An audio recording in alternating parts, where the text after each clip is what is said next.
come along with us as we dive into the fascinating world of sound, exploring its many dimensions, blending the best of both worlds to uncover the secrets of sound, voice, and vibration. It's like,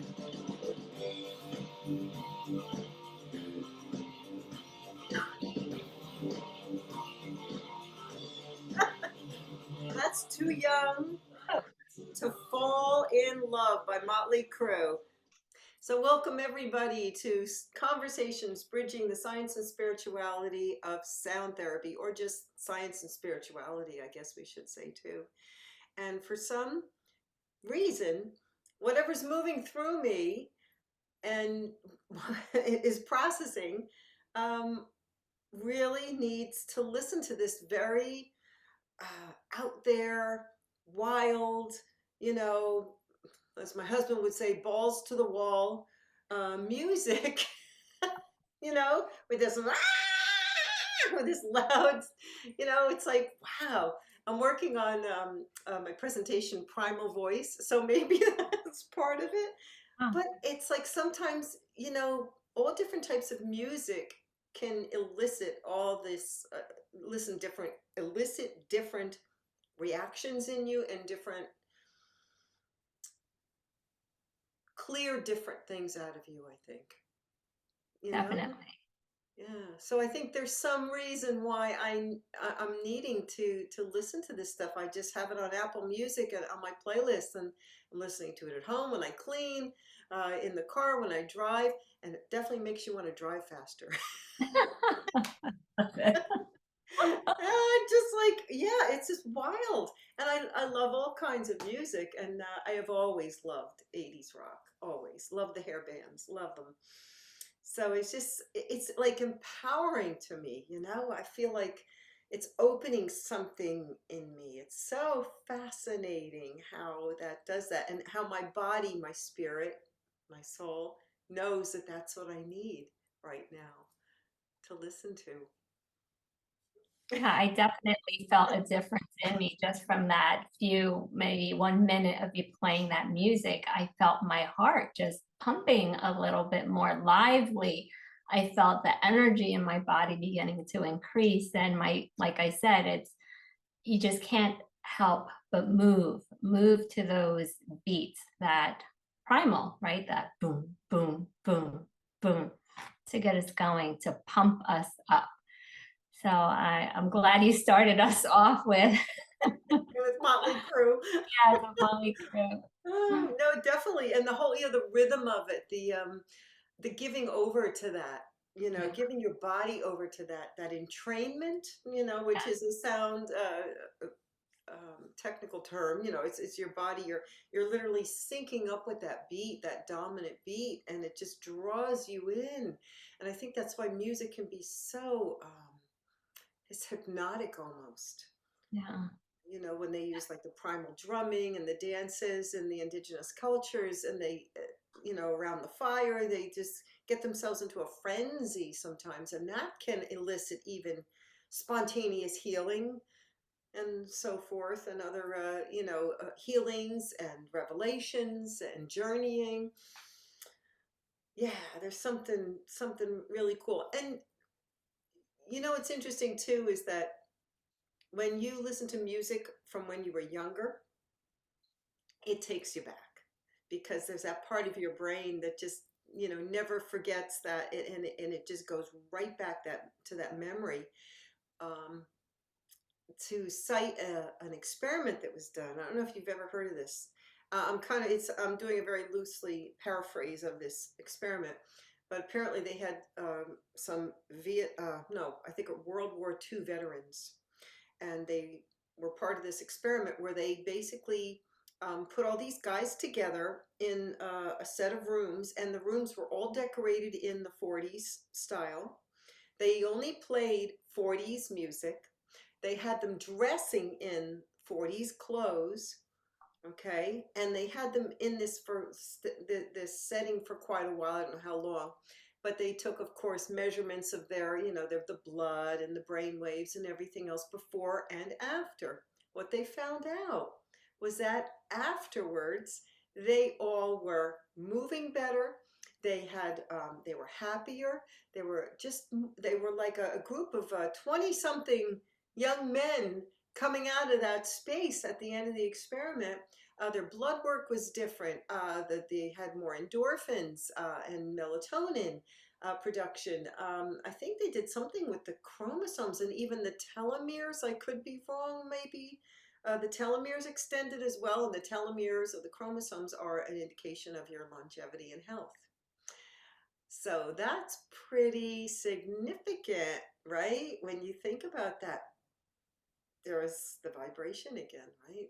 Frequency vibration, how it shifts you because your body remembers your younger state, right? Younger self. There's a memory there, and but it because that's what Bruce Lipton talks about with epigenetics. You know, our environment influences our biology, not the other way around. So fascinating. We're just amazing beings. We really are. Definitely. Definitely. Yeah. Yeah, and you know, as far as like to segue into something, you know, that we were thinking about talking about today, about how we process certain life events, whether they be grief or trauma, and what we can use, how we can use sound, voice, and vibration in order to help us through those times. And I don't know if you want to share what you've been going through lately, Bertharis, a little bit to start that off. Yeah, definitely. So a month ago, my father experienced a stroke, and he is in recovery at the moment.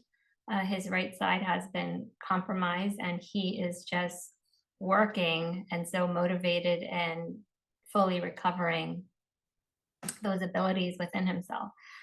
And it was a lot of trauma that we're all still processing, my father mostly, and my mother and I, an extended family. But in witnessing him every day, which I see him every day, and the many hiccups that have happened in just 1 month, and just being more and more in this, what we call the unknown, right? We talk so much about being present and coming back to this now moment. And that's something I've been practicing for maybe 10 years. And now here, life presents us with this, I'm going to call it this case, this experience where it's just really unknown. Life is unknown. And yeah, and I mentioned to you how today I was just feeling very emotional. And maybe it's because I'm not there with my father, which every morning I'm there with him, seeing him in therapy, and not having that time to let things settle in, to really process this new experience, and feeling grief, feeling the grief that my dad is experiencing. Yes, he is with life, but the grief of, him losing his voice, him losing a part of his cognition and mental abilities, him losing his ability to walk or just be independent on his own, now relying on others to care for him, and us as family members relying on the hospital and caretakers and the doctors. And it's a lot of letting go, a lot of being in trust, right? All of these practices, all of these things. And now here I am, and most of us are in some capacity. So today, yeah, really feeling the grief of that, and also my own grief as his daughter, and just many things that I don't have all of the words to. But in having these practices that I've learned throughout the years, started with, holistic health coaching, and even knowing that how that is playing a key in supporting myself and supporting my dad and my family. Reiki, energy healing, and vibrational sound therapy, I would have to say, is one of the biggest things that is really keeping me as centered as I could be in this time in our lives. Because before these modalities or practices, I was always in a state of worry, like just constant worry and fear, and not even present, not able to see anything else but that. And I have to say, it is because of Reiki, vibrational sound therapy, and other things that I connect with that have helped me to really, even in this life-changing experience, I am really able to be present. Be present, even, I'm not saying 100%, but maybe a good 70%, to really be there through it all, through these waves and the unknown and the hiccups and all of and the fears, and still be able to do the things, still be able to, like you and I are having your own business and being able to meet with other people and still being able to do that. Yeah. So I'm so yeah. sorry. I know we've been obviously communicating, and I'm just so sorry. And you've been wonderful in documenting your dad's progress on social media. That's very, very moving, to see that, to see your, also what's interesting to me too. I have two things I was going to say. The first one, well, what I wanted to say now, continue with how you said you weren't 100% always close to your dad, right? And Yes. how we have issues with our parents, right? If whether large or small, we all have issues. But that you are finding that compassion to rise Yes. above whatever happened in the past between you, and to see him like that brought forth this beautiful compassionate spirit that you are, and Oh my towards goodness. your father, right? To see him as separate, not as your dad, right? Just as his own separate soul being, and to Yes. have compassion for that being. I thought that was beautiful. Yes, and thank you for bringing that up, because this is something I've been wanting to share and talk about, and I thought I never would. I thought I never would. So I did sharing clips and bits in my Instagram story how Frank Francisco, my dad, he's actually my stepdad, and he raised me from the age of 5, and he adopted me, legally adopted me, I think when I was in grammar school. I never felt that he was my stepfather. And to even say it, it feels weird. And he never treated me as a stepdaughter. Our relationship, yes, was very rocky for many years, the upbringing.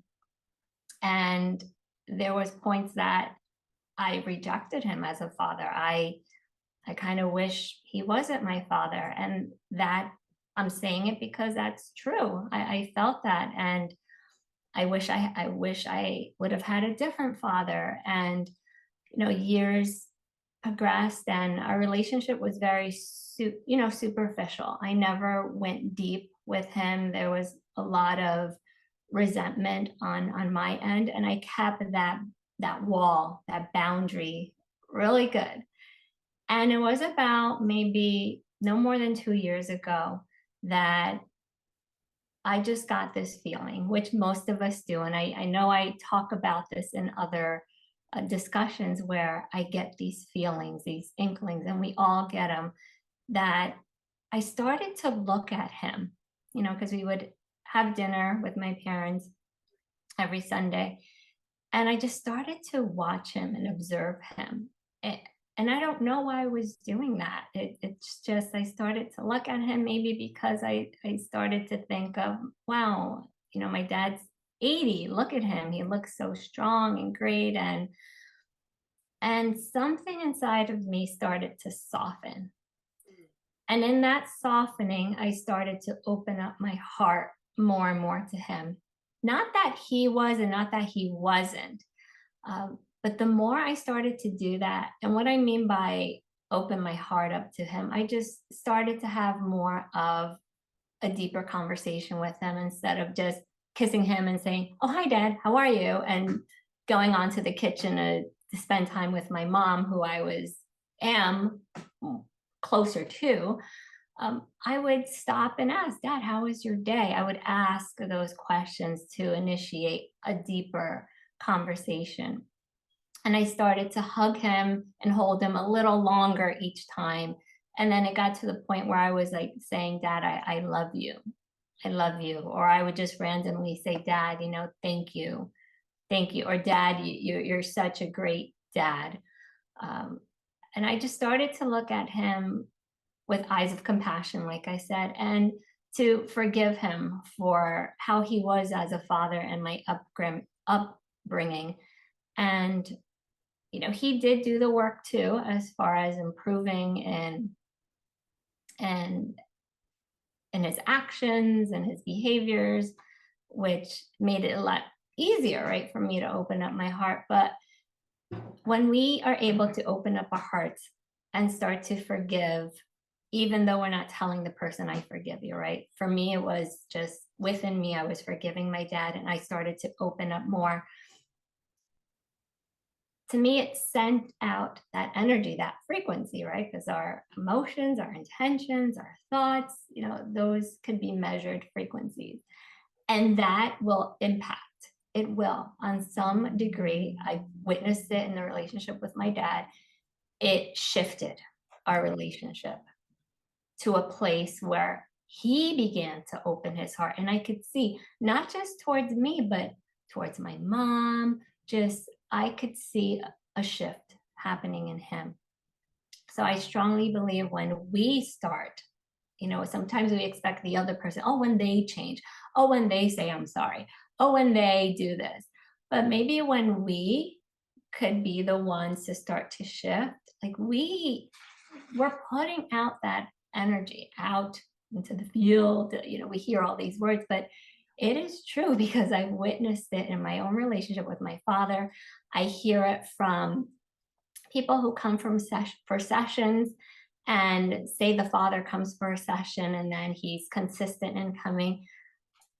The wife and the daughter will say, what are you doing with my husband? Because he's a completely different person. There's so much more harmony within our home, and it changes the dynamic, even without a change in words or maybe how they have conversations, but a shift does happen. So that's how it began, this shift in a relationship with my dad, is opening up my heart and just having more forgiveness and just seeing him with love, and maybe remembering more of the good and not forgetting the past, but maybe not letting that be the first thing that I'm feeling, especially since what I wanted was to heal my relationship. And if that's what we want, then we also have to do the work and try to see, right, the good more than the bad. Yeah, it's funny how when you think of your life, a lot of times when we do think of our parents, our caregivers, it's always a lot of times it's the not too positive, the rather Uh, negative stuff that comes up first. And I think that, like you say, that colors your whole, well, that colors your whole idea of how you feel about yourself too. But as far as like the non-forgiveness, the resentment and everything, it just promulgates that. And to be able to, as you say, to shift that, to just think about the good times, or just think about them as that they did the best they could, given who they were. They weren't doing it to you. They were just being who they were, who they are. It puts it in a totally different light. Um, and I remember, this author Leo Buscaglia he wrote a really great book. Can't remember the name of the book, but I remember one of the things he said about burying the hatchet. He goes, a lot of people bury the hatchet, but they leave the handle sticking up so they can grab that sucker Have it again and again. keep using it. How funny. Yeah. Right? Yeah. So yeah, Yeah. there's this really burying that so deep that you can't grab that thing.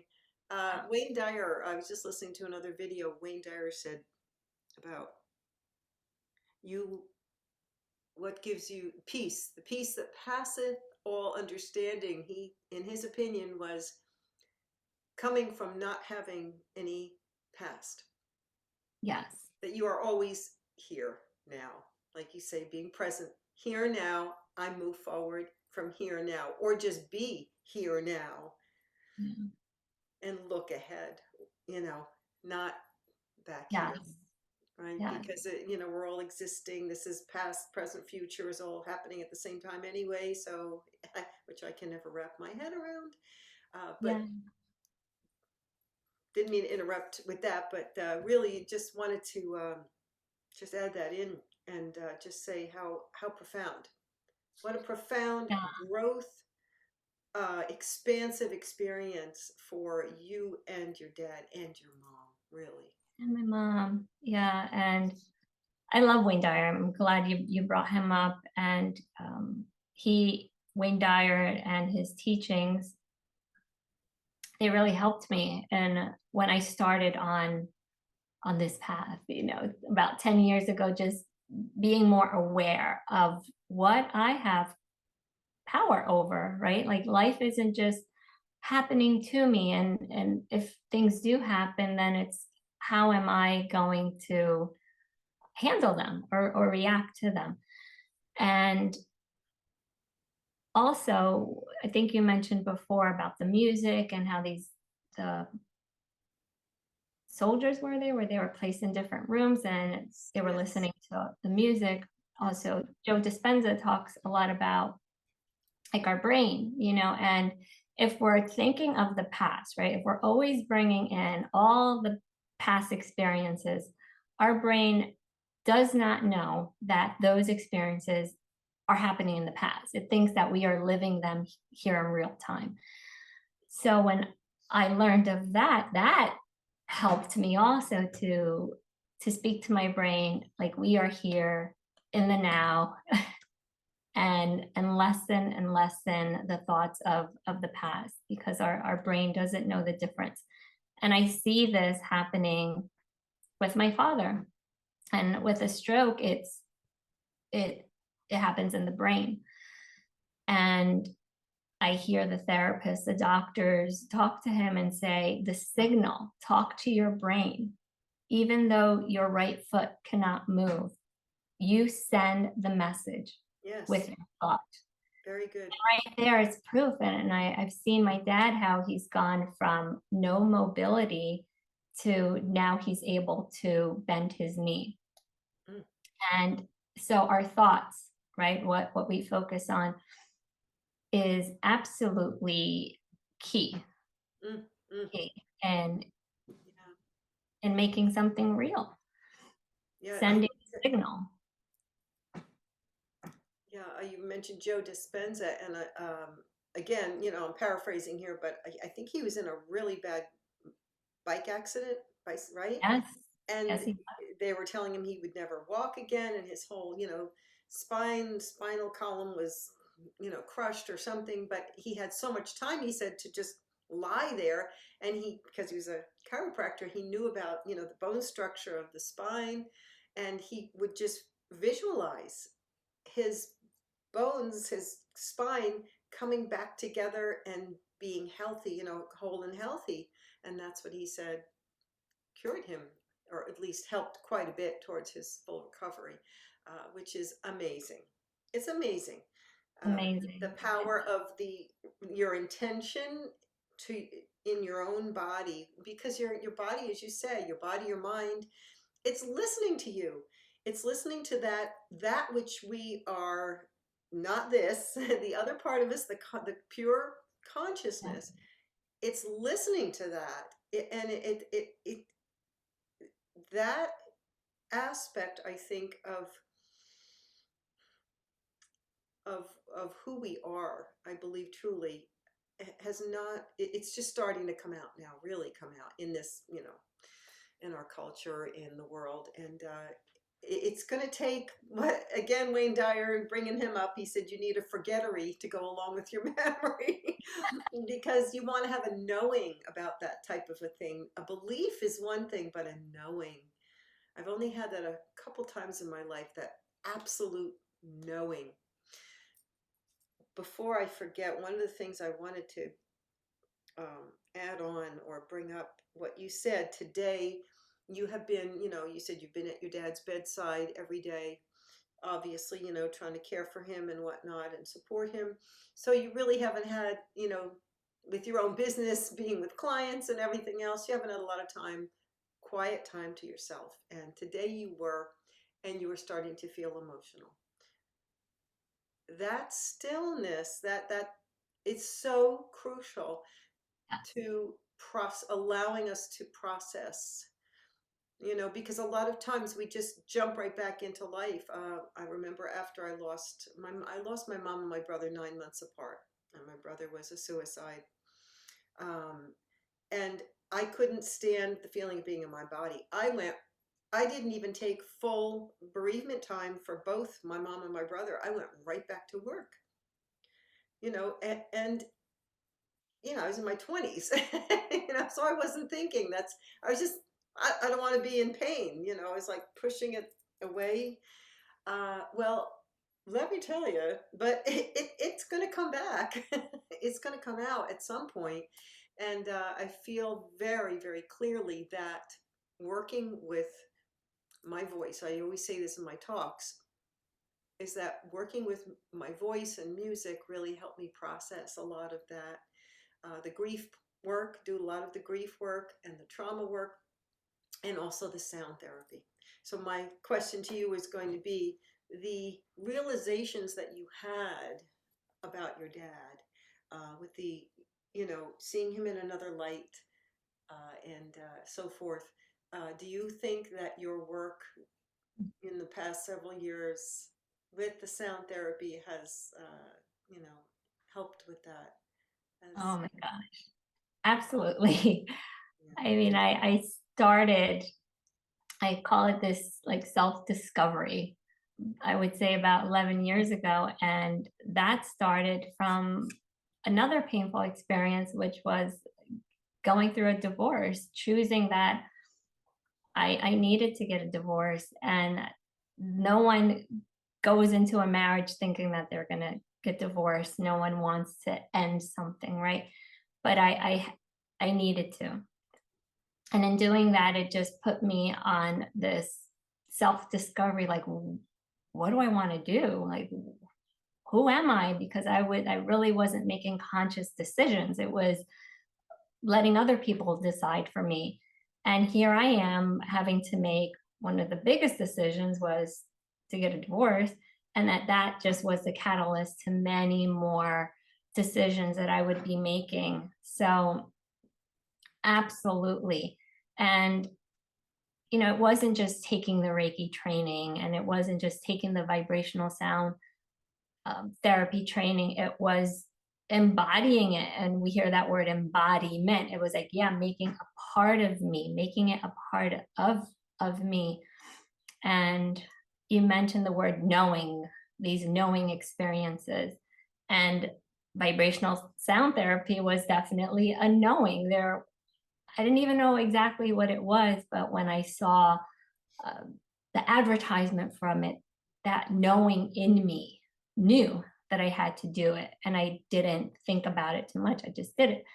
And the same thing with Reiki. I experienced it when I was 18 for the first time. I'm going to be 47. And it took years after I experienced it for the first time to want to pursue it and really learn more about it.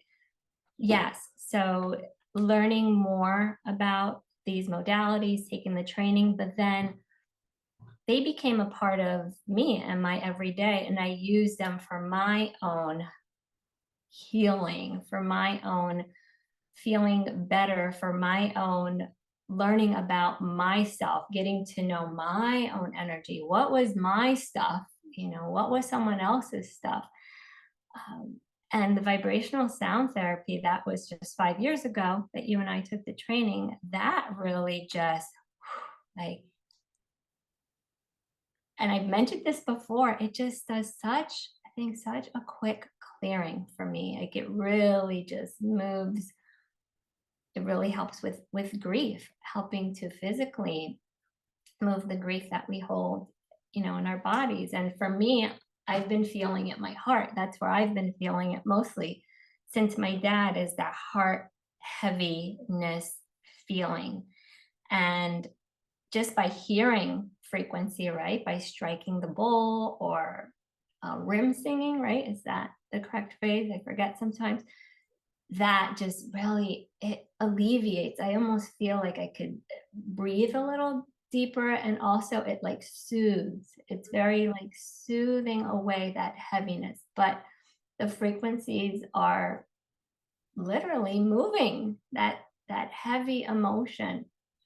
And then with vibrational sound therapy, we place the instruments directly on the body.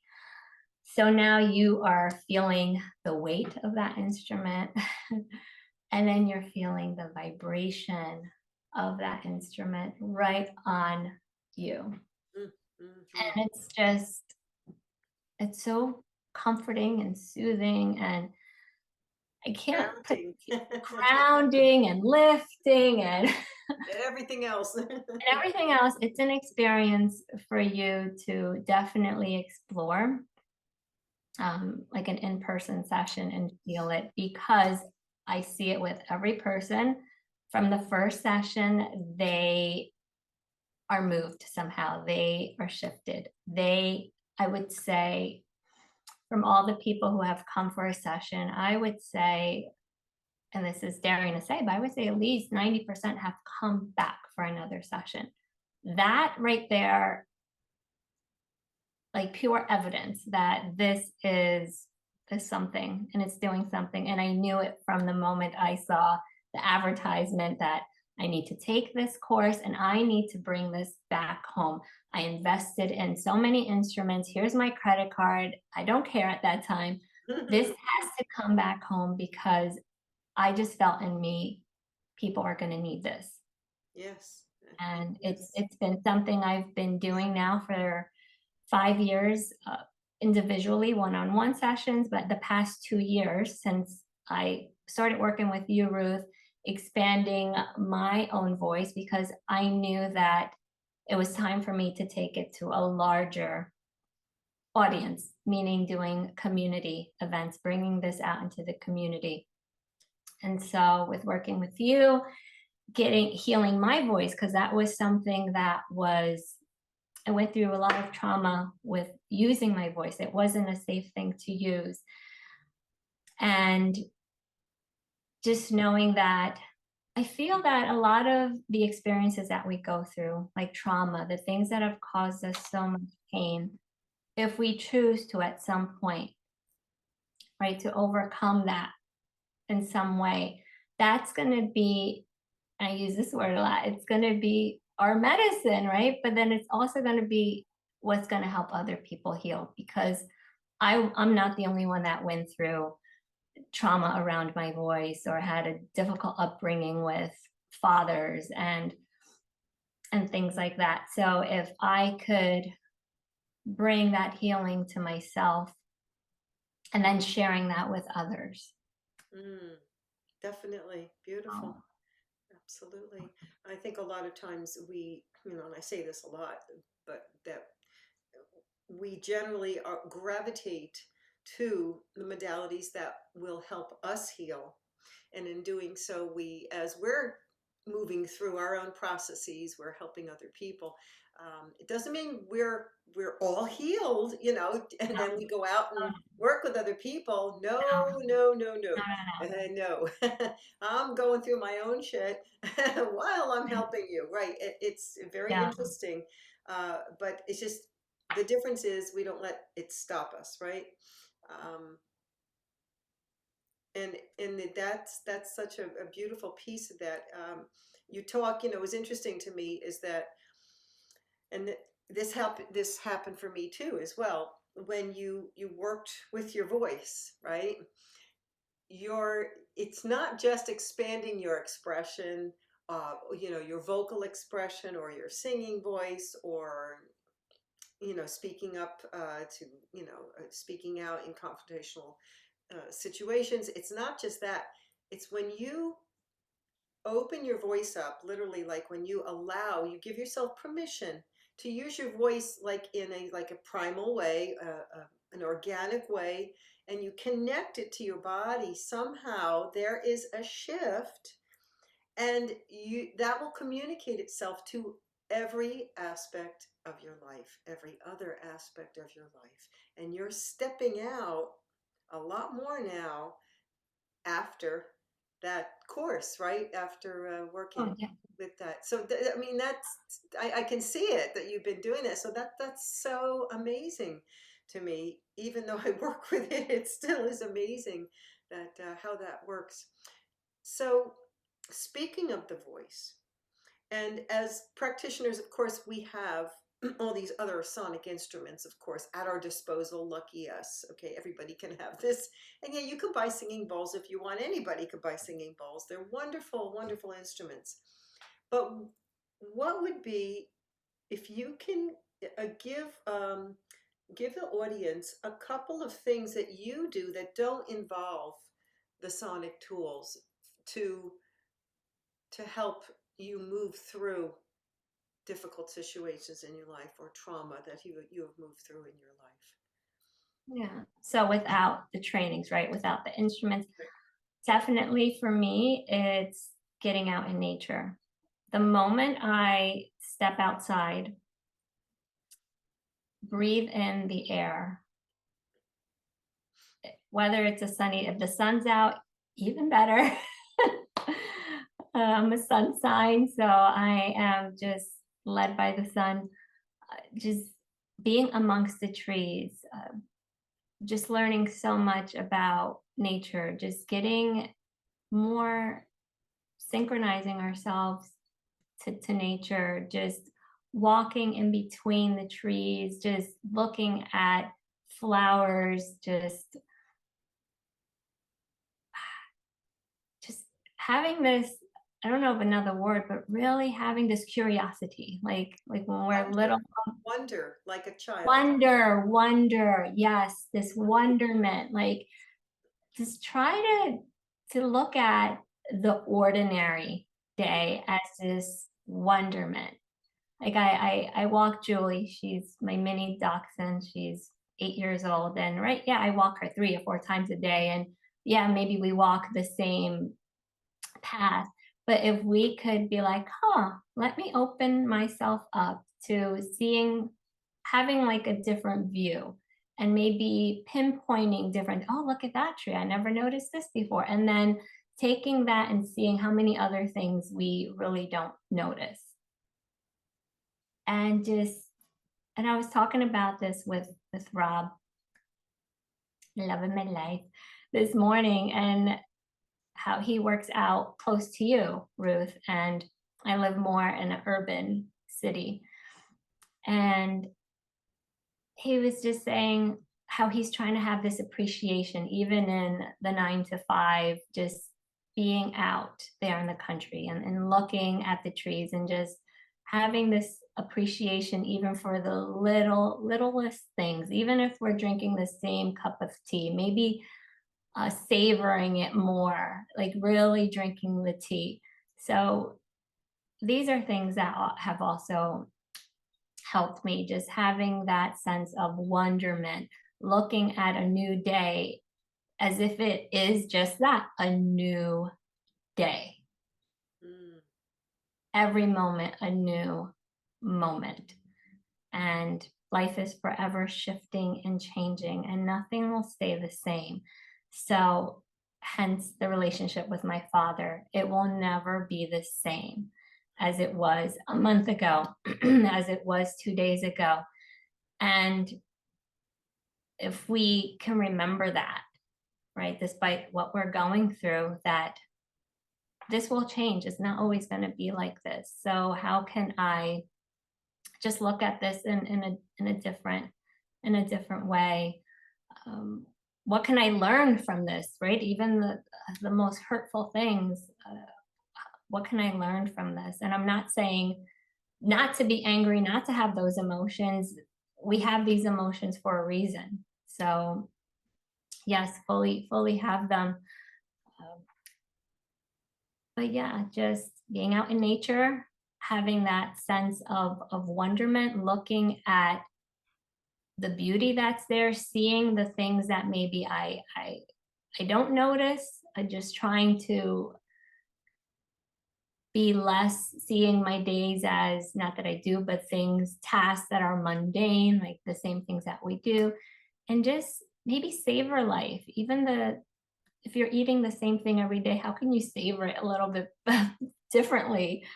So yeah, those are some things that I really try to incorporate or live my life that way.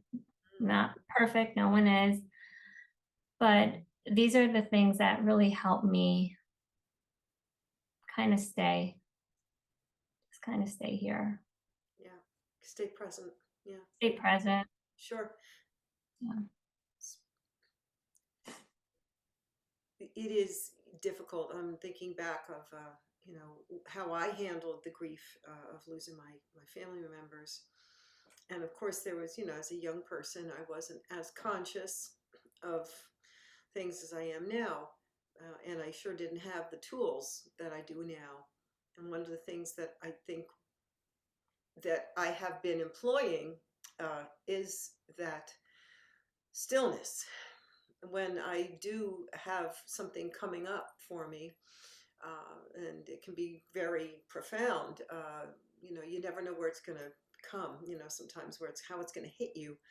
But when I have had those experiences, instead of judging it, which a lot of times we do, we don't want to feel like that, right? We think there's something bad and wrong about feeling bad or processing grief or processing feeling, right? Or crying. A lot of people are very upset. They get embarrassed and Yes. self-conscious about crying, right? They apologize for Apologizing, crying. right? And yeah. It it's wonderful. Your tears, your wailing, holding yourself. That's the piece that's really helped me, is to know that I can self-soothe even during an episode of where I'm wailing in grief, to put your hands on yourself, to be Mm, still, to allow the yeah. emotion, energy and motion to move through you. It cannot kill you. Sure the heck feels like it's going to, though, sometimes. Yeah. Feels like you're not going to be able to survive it, but it can't kill you. It can't. You can't die, number one. we're immortal. So, but to allow yourself to ride it out like a wave, right? Like a wave. And that's why I will put my hands on myself, and I'll just hold myself and talk to myself. It's okay, it's okay. Let's just move through this and start and cry and do whatever you need to do to allow it to pass through, because it's really needing it. It's in the tissues, it's in the cells, the molecules. There's some scientific proof that it's held in the nucleus of our cells, the energy of trauma and so forth. So to be able to access that through a trigger, you never know what's going to trigger you, right? I had music triggered me. Not, I think I talked about this on one of my videos. If I Yes. did, guys, listeners, I'm sorry. But yeah, I had that where Doobie Brothers came on. I was in the middle of painting. All of a sudden, boom, I'm down and out, wailing. And Yeah. it was grief over my family, unprocessed grief. And it's been, yeah, 30 plus years. And I just connected to myself. I connected inward. I connected to my little child inside, and I held her and I said, we're going to ride this out. and it was like, it was so different. So different and complete. I completed it at that point. I transmuted it. Yeah. Rather than pushing it away, stuffing, which is very unhealthy because it traps, right, in your body.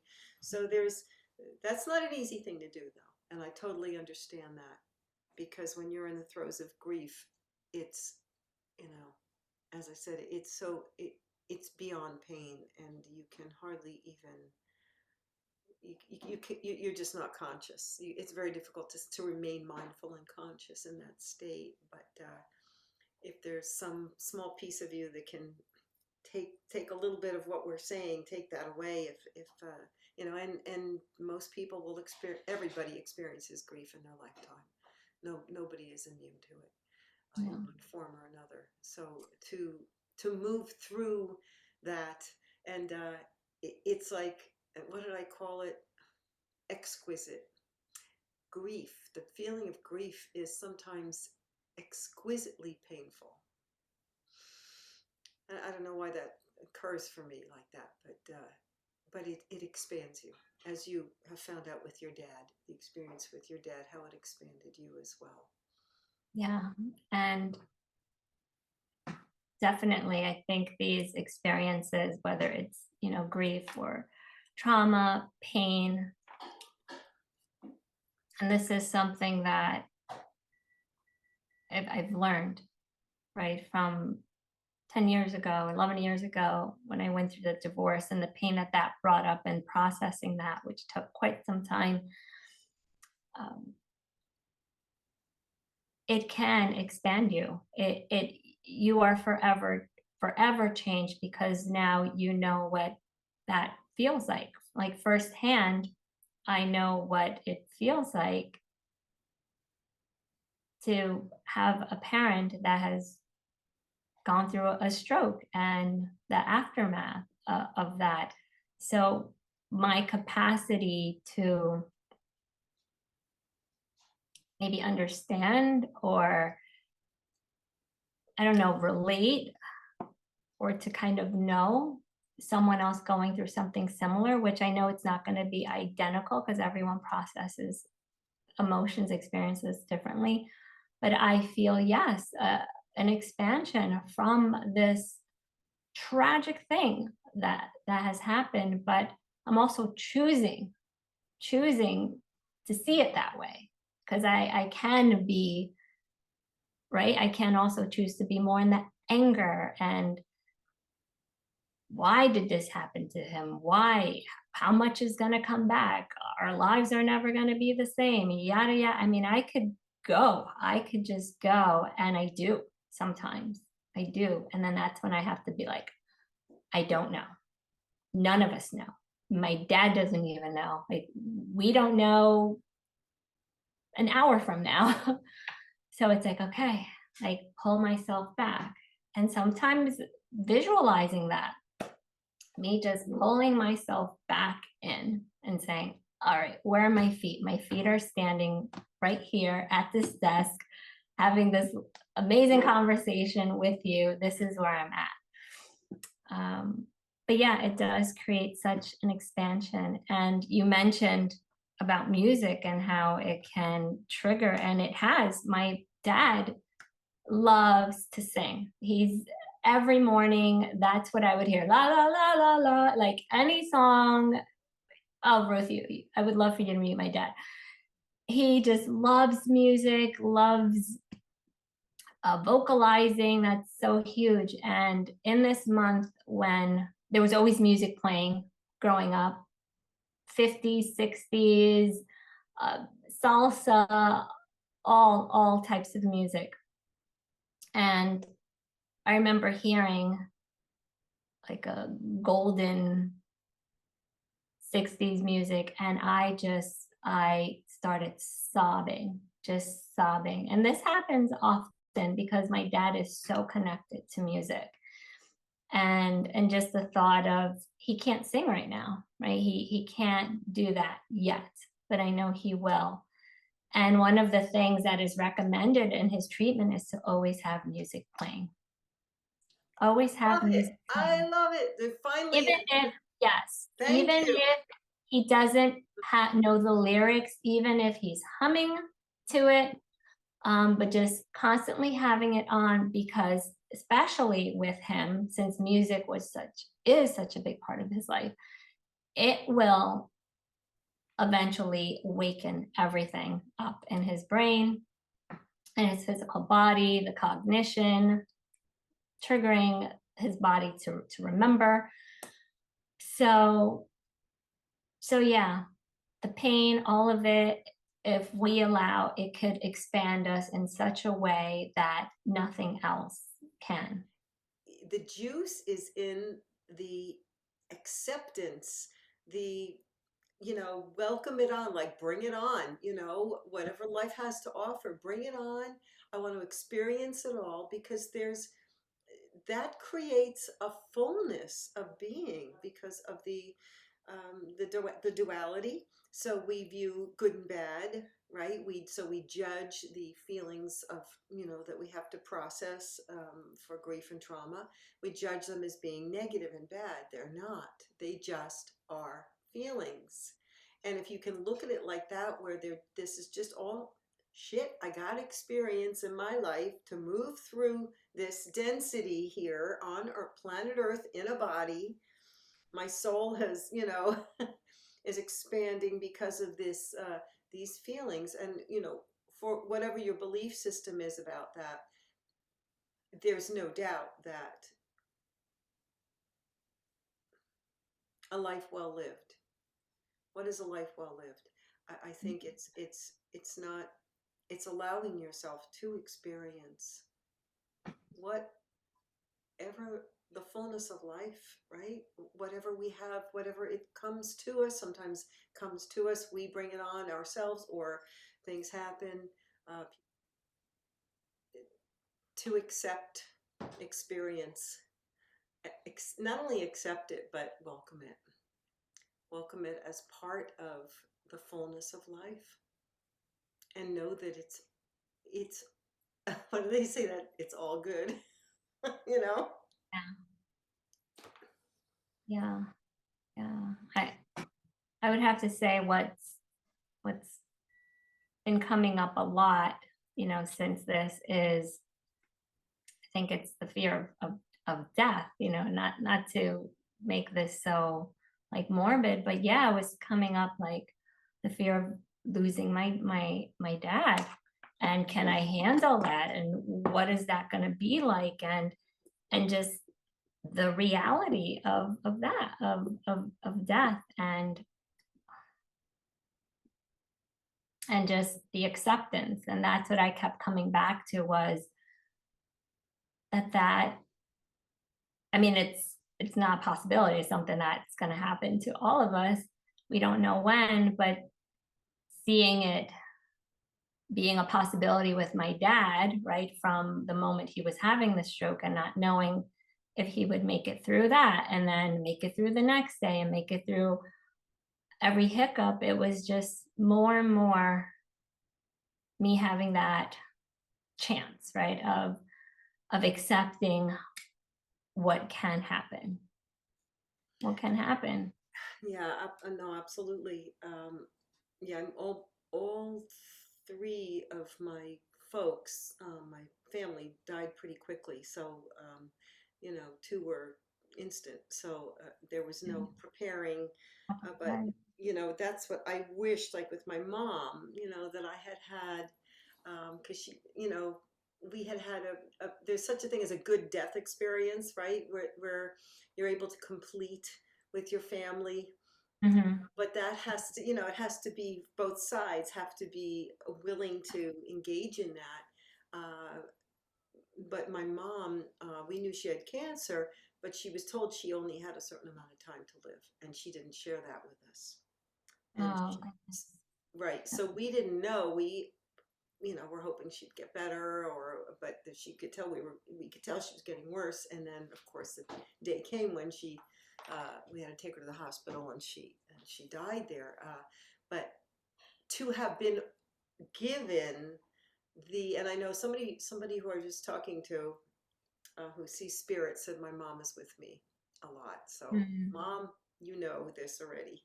wow. Try not to live in the past, but yeah, to have been offered that, chance to have gone through it together with her, but because she probably didn't want to burden us.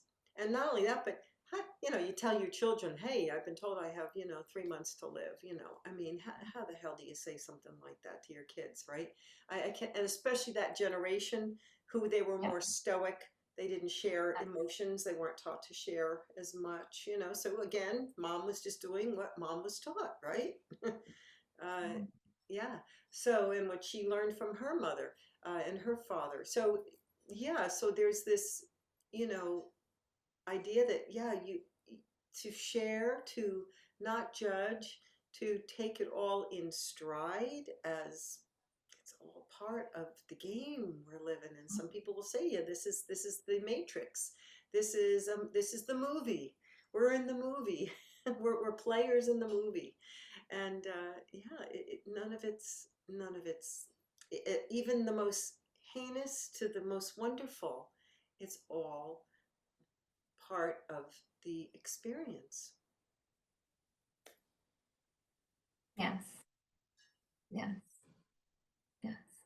And sound, sound, vibration, frequency, geometry, it's all part of the matrix and it's all part of us. And it is us. That is what we are. And as I say in my presentation, why would we not treat the body, ourselves, our spirits, our souls, our energy body with that which it recognizes to be itself, which is sound and vibration and frequency.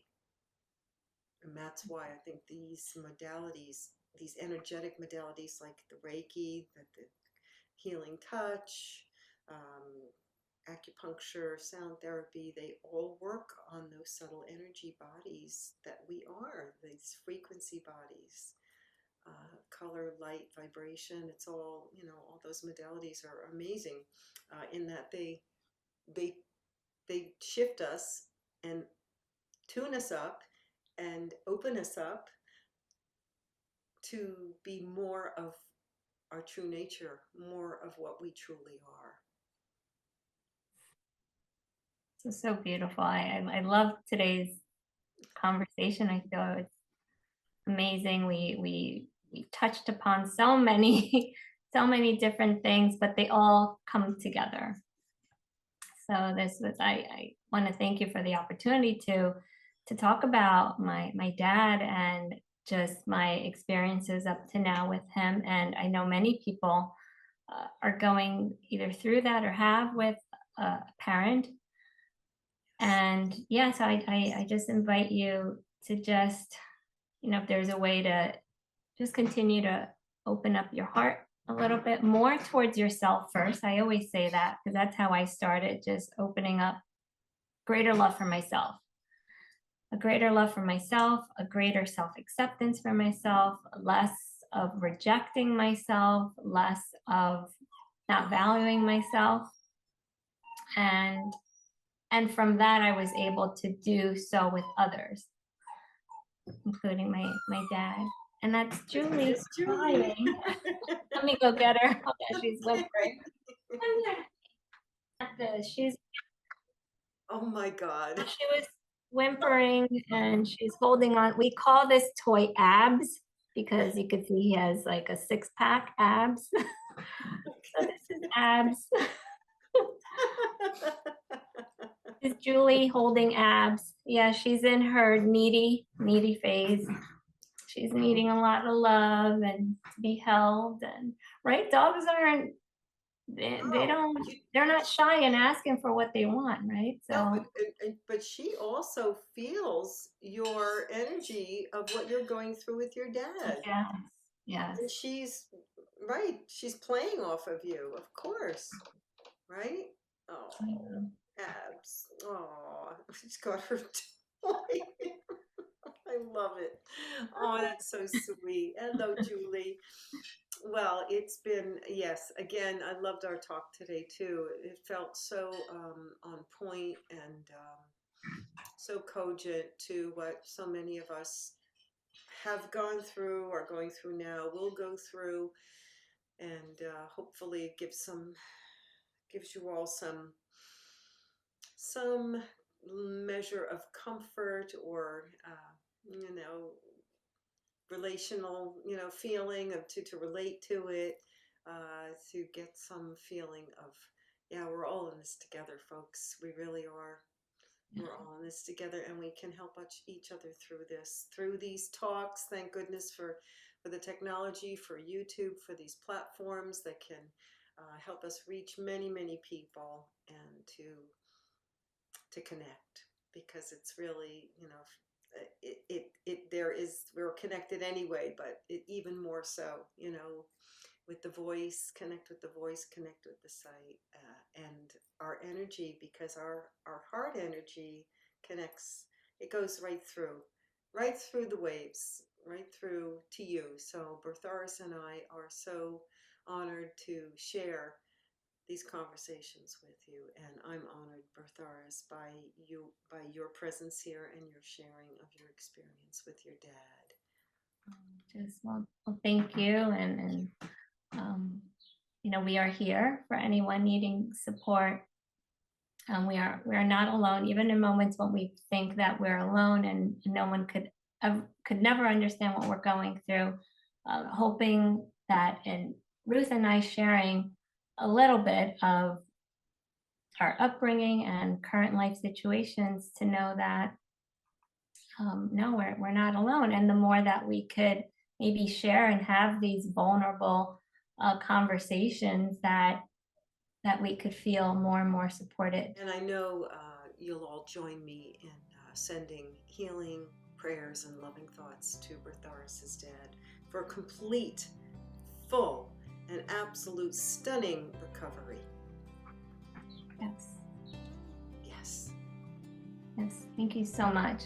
Thank you. Thank you so much. And I am also saying prayers out to everyone, to all of us, to hold us in the unknown, right? In every breath we take, and for us to just, what I'm doing for my dad, when he can't see himself in his wholeness, I'm holding that vision for him. So I'm doing that for each one of you. If you can't see yourself in your wholeness, whatever that is, I am seeing you in all of that wholeness. And in moments that I can't see myself in all of my wholeness, I know that someone else is holding that for me. So thank you so much love to everyone once again. And I'm looking forward to another amazing heart sharing conversation with you, Ruth, and everyone.